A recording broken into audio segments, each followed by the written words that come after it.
Hey guys, back again, putting the suspension trunnion back together. As you can see, just wanted to let you know, I told you in the last video that I wasn't going to do the whole tighten the nut down to the torque spec and then back it off a quarter turn, because this isn't a bearing and it doesn't accrue heat and all, and I didn't want to have any slack in it. Well, the TM says tighten to 60 to 75 foot-pounds, then back off a quarter turn. That's for the old bearings. I'm sure there's an updated procedure for installing the bushings, but I didn't spend the time to look for it. Anyway, you still have to do the same thing with this, long story short. I tightened it up to where I normally do for like a wheel bearing, 60 foot-pounds, 50 foot, something like that. And won't move. So backed it off a quarter turn. It moves and has no slack in it. So that's where I'm going to leave it. I just wanted to let you know that if you're doing this, don't do what I mentioned I might do in the last video and tighten it up and not back it off, because it'll cause you problems. This thing, it doesn't spin. It's not a bearing, so it doesn't accrue a whole lot of heat. But still, running down the highway, this thing is moving all the time, right? So it is going to accrue a little bit of heat. I don't know what really how much heat. I've never measured the temperature of that. I always check my hubs, with a laser temp gun, but never that. I doubt it really gets that hot. But yeah, it's come along nicely. I got everything done and everything treated, primed, and painted down in there, and we're going back together with it. Now, one thing I wanted to mention here, because I'm not going to make another video on this one. This is going to be the last one.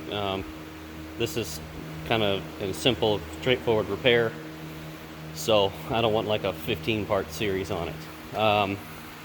You follow the instructions in the TM, 6 jack stands, 2 under the trunnion, 1 under each axle. If you're doing one side at a time, you don't need 6, you just need 4. But then you don't have to remove the spring. You set one axle on the jack stand and use the jack under the other axle just to pick the axle and the spring up off of it. Now, I did go ahead and needle scale and wire wheel the whole leaf spring there and prime it and paint it, because it looked nasty. But I have another thing I want to show you, and I mentioned this. The whole reason I had to refurbish that pocket is because of this. This truck has been in here almost a week now. These pockets over here on this side still have water in them. They hold water, and that's why they rust so bad, and that's why they rust the U-bolts.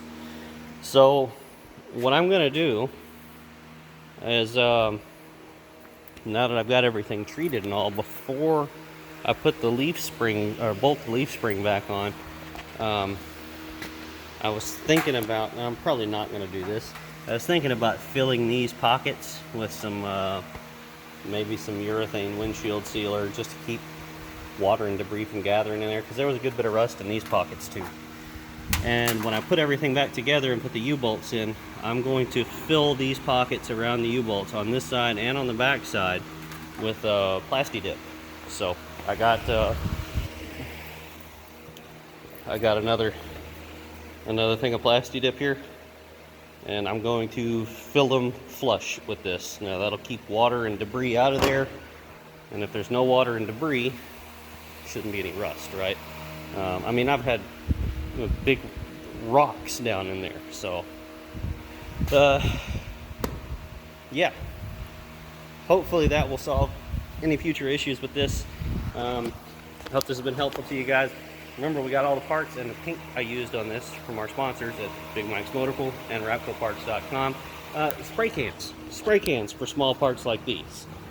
They're awesome. You don't have to mix up a batch of paint, thin it down, and then get a paint gun dirty. Just break out your rattle cans, prime it, paint it, and you're done. So thanks for watching, guys.